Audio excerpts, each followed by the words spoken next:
acid to season food is a great way to season without adding additional sodium.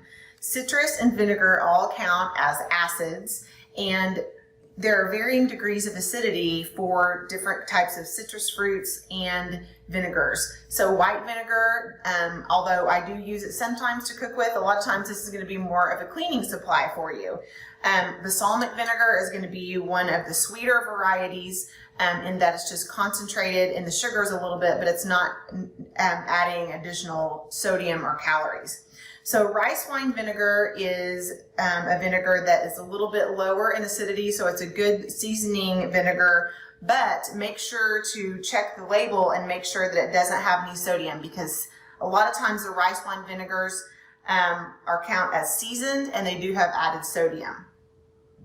So if you want to utilize different acids in your cooking, you could always make a vinaigrette to add those to raw or cooked vegetables, but you could also use the vinegars in the cooking process. You could use them in marinating for roasted, grilled, or sauteed vegetables.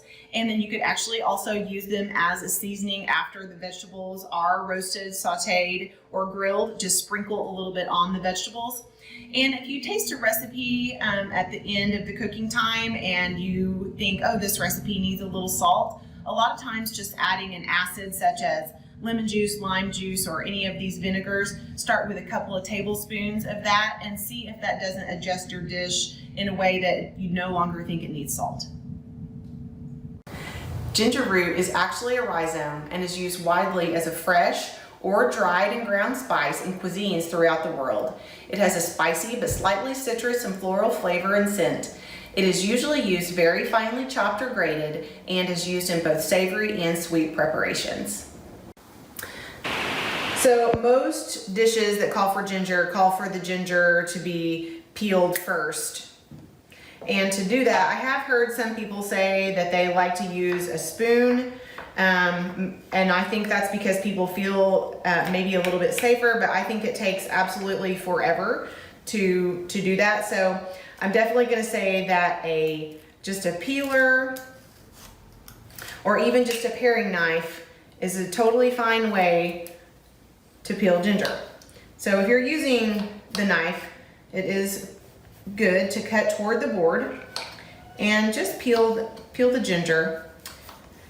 So when you have it at that point, you can do a couple of different things with it. If you do not have a box grater or you do not have a microplane or a rasp, then it's completely fine to just slice the ginger. And then you can just stack up some of those slices, and it doesn't have to be absolutely perfect. If there's a few little pieces of the brown ginger skin on, that is absolutely fine. So you can just see that I'm making little tiny slices, little sticks, and then I'm gonna just stack those sticks up and come back through and make little tiny cubes or mints. And so that's what's actually happening here, is that you're making a mince. And so you can just keep going through until you have a very, very finely chopped or minced ginger. You are going to want to get it smaller than that though.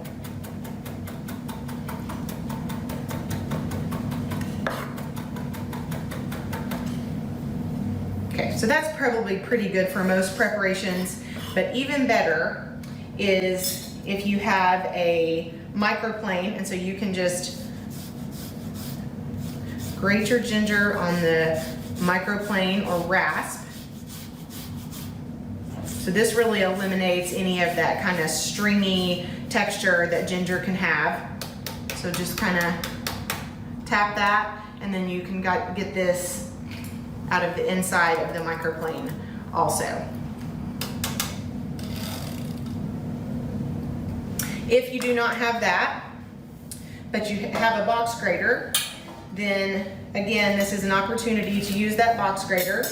I am going to peel that again.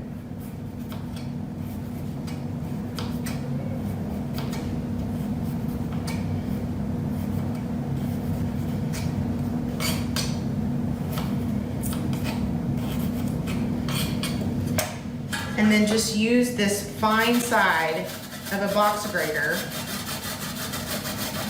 And you will have to use your paring knife to kind of pick that grated ginger out of there.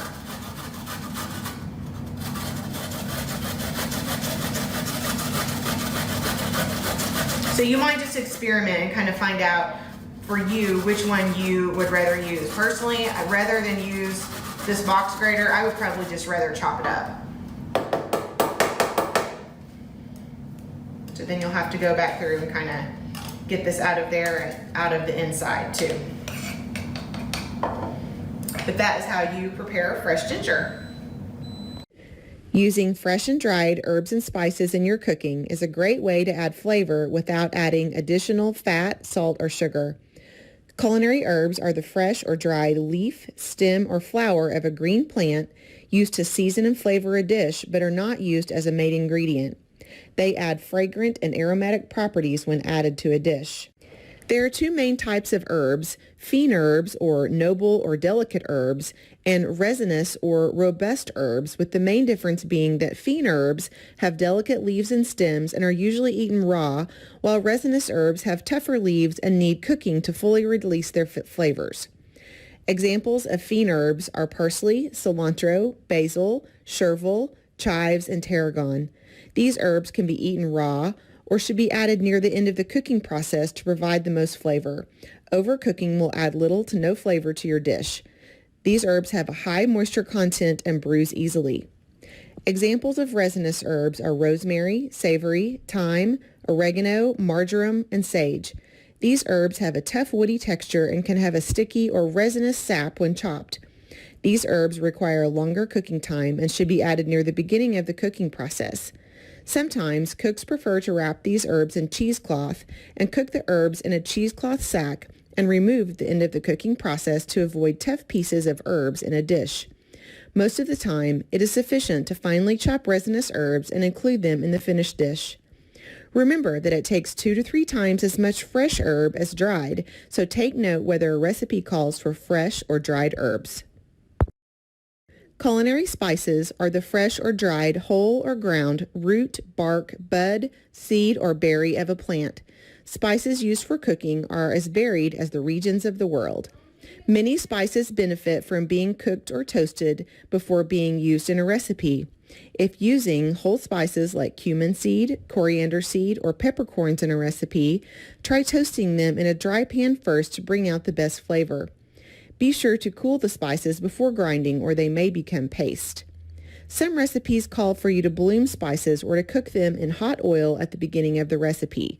This also brings out additional flavor. Ground spices may last up to 2 to 3 years in a cool, dry, dark place. Whole spices like seeds and berries can last up to 4 years if stored properly. I have an old, inexpensive coffee grinder I use for grinding spices when needed.